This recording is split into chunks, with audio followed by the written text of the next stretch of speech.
Bienvenidos a un nuevo especial de la COVID-19. La pandemia genera mucho sufrimiento en todo el mundo.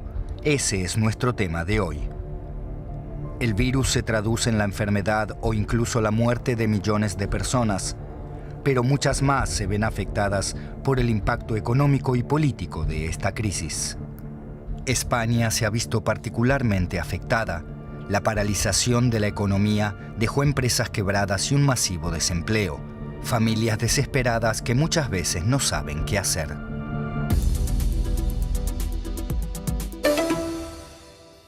Si a Manuel Ramírez le hubieran dicho hace 2 meses que estaría en esta situación, no lo hubiese creído. A mediados de marzo, el padre de 3 hijos todavía trabajaba como maestro sustituto. Pero en poco tiempo todo cambió. Perdió su empleo y poco después su esposa el suyo. La familia gastó todos sus ahorros y ahora depende de la comida que les regala la Cruz Roja. Sin estas donaciones, Manuel y su familia no podrían sobrevivir. Yo el sentimiento que tuve, yo lo vivía todos los días en la calle.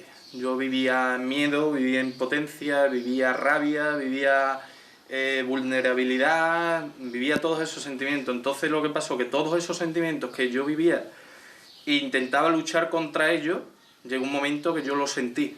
En el pueblo de Estepona, en el sur de España, hay alrededor de 980 familias que dependen de la distribución gratuita de alimentos. En todo el país hay ya cientos de miles de personas en la misma situación. Pero no se ven colas, pues esta organización de beneficencia tiene un sistema de citas telefónicas, nos explica la trabajadora social Pilar Vázquez. Así se pretende reducir el riesgo de infecciones y evitar a quienes dependen de esta ayuda ser vistos allí. Esto le está pasando a cualquier familia de clase media y la gran mayoría están casi cerca de 2 meses sin cobrar absolutamente nada. Entonces, las personas están viviendo, tienen que pagar hipoteca, tienen que pagar sus alquileres y tienen que pagar las facturas que se pagan mensuales de las básicas. Al menos Manuel Ramírez no tiene que preocuparse por pagar alquiler. Él y su familia están viviendo en el departamento de sus suegros, pero se han gastado todo lo que tenían ahorrado, unos 800 euros. Al comienzo de la crisis, Manuel y su esposa Inma se sumaron a un llamado comunitario para ayudar a los más necesitados.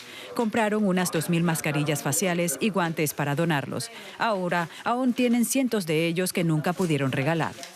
Manuel cree que cometió un error, pero en ese momento pensó que podría contar con apoyos de emergencia del gobierno. Él y su esposa tienen derecho a unos pocos meses de ayuda del fondo de emergencia, aunque no han recibido un solo centavo. Te arruina la economía familiar. Es que si no es por Cruz Roja y Cáritas, España ya se hubiera muerto de hambre. Y es así de duro decirlo, pero es así. Si no es por Cruz Roja y Cáritas y las asociaciones y la buena voluntad de la gente de ayudarnos entre nosotros, España ya se habría muerto de hambre. Inma y Manuel han llamado más de 350 veces a la Oficina de Bienestar Social. Cada vez están más desesperados. A veces las líneas están ocupadas o solo contesta una grabadora. Cuando finalmente logran hablar con algún trabajador, este les explica que el retraso en el pago se debe a la excesiva carga de trabajo en la oficina. Noticias te da respuesta o que me contesten a través de correo electrónico o de teléfono. Eso queda con ellos. Que decía un plazo de 1 semana no tengo noticias, pues que volveremos. Seguimos estancados en la misma fase. Los Ramírez se sienten afortunados de al menos poder servirles una comida caliente a sus hijos todos los días, gracias a las donaciones de la Cruz Roja. Los niños han aceptado que por ahora no pueden tener un juguete nuevo o siquiera un postre. Lo único que la pareja espera es poder trabajar de nuevo o al menos recibir el dinero que les corresponde del fondo de emergencia.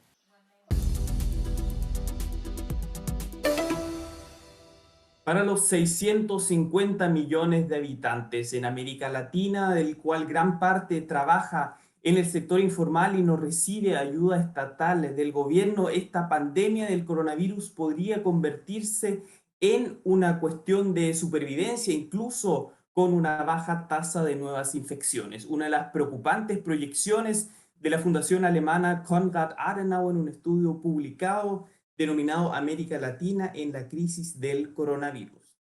Hoy queremos profundizar en estos resultados y en las reacciones de los distintos países latinoamericanos frente a esta crisis, y para ello nos acompaña Jan Wojcik. Él es el director para América Latina de la Fundación Konrad Adenauer. Muy buenos días, señor Wojcik. Muy buen día. ¿Qué tienen en común los países de la región si analizamos los factores que dificultan una respuesta adecuada a esta pandemia?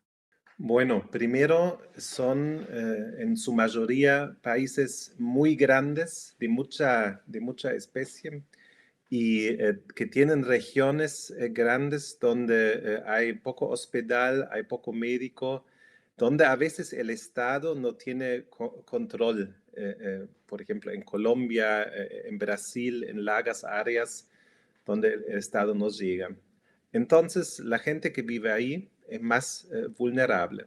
Que muchas personas, en algunos países hasta 50%, por ejemplo México, trabajan en el sector informal. Esa persona, si hay prohibición de circulación o restricciones en la circulación, pierde su base económica para sobrevivir.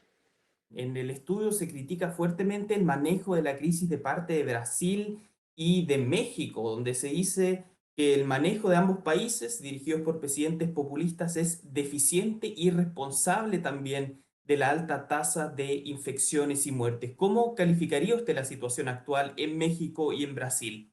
Exactamente. Este es exactamente uno de los resultados más interesantes de este estudio comparativo sobre todos los países en Latinoamérica, que los países con una tradición y una implementación de la democracia, de las instituciones democráticas, manejan mucho mejor la crisis de corona que países como México o como Brasil, gobernados por populistas. En el caso de Brasil, por un populista de derecha o ultraderecha. En el caso de México, por un populista de izquierda, López Obrador. Entonces, los dos tienen en común, como otros populistas en el mundo afuera de Latinoamérica, que niegan la crisis, que dicen que no es nada serio, que dan recomendaciones a la gente de reunirse, de abrazarse, ¿no? En un momento que todo el mundo ya sabe que tenemos que mantener distancia porque el virus si no salta de una persona a la otra. Y en el caso de México, lo que llamó mucha la atención y que causa mucha inseguridad, mucho nerviosismo a la población, es que el presidente en sus comunicaciones diarias emite información contradictoria. Entonces, el ciudadano en México no sabe qué hacer porque recibe un día esa, otro día otra información del presidente. ¿Qué efectos cree que va a tener la pandemia del coronavirus hacia la población que prefiere a estos líderes populistas que ofrecen soluciones súper simples a problemas complejos? ¿Cree que va a bajar el apoyo a candidatos que salgan con ideas populistas y que busquen gobernar un país en la región? Sí, estoy seguro que va a bajar. Ya lo estamos notando hoy en día. En México, AMLO está abajo de los 50%.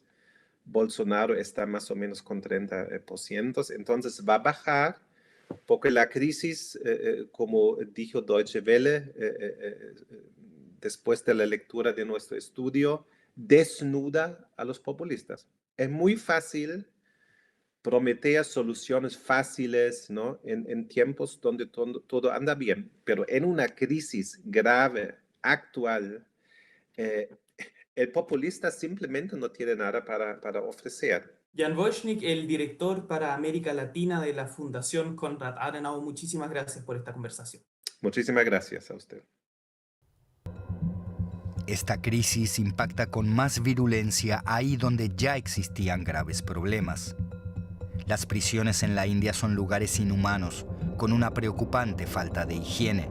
La comida es mala y a menudo sobreviven hacinados. Un caldo de cultivo para el COVID-19. Mohamed Amir Khan recuerda su tiempo en prisión como si fuera ayer. Lo acusaron de varios delitos relacionados con terrorismo. Finalmente fue absuelto de todos los cargos en 2012, pero ya había pasado 14 años en la cárcel.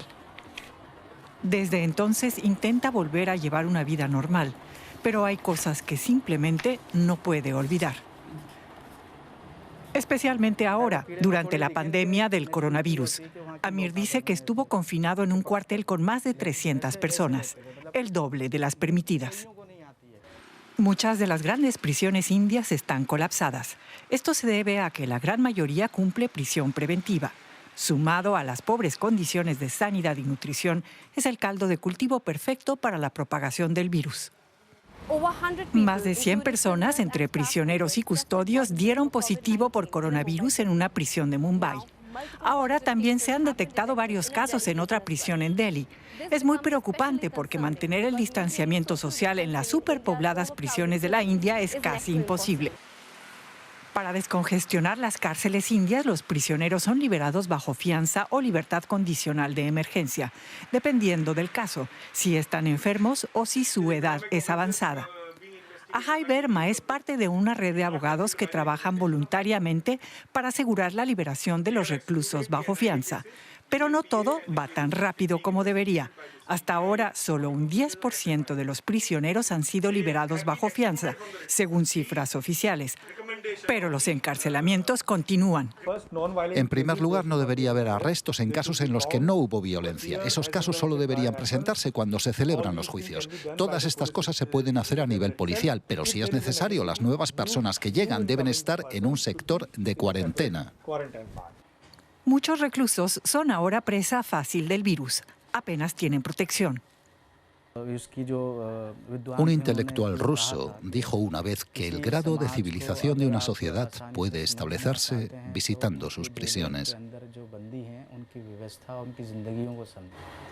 Amir dice que se trata de un asunto de derechos humanos fundamentales, es decir, derechos de carácter universal.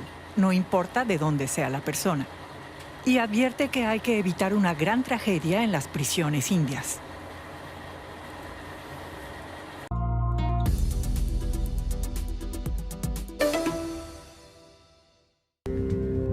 Para finalizar, un pequeño rayo de esperanza. ¿Bailar salsa en tiempos de pandemia? Sí se puede. Una escuela de danza en Groninga, en los Países Bajos, muestra cómo bailar salsa respetando la distancia mínima de seguridad. Aunque eso sí, seguir el ritmo es un poco más complicado.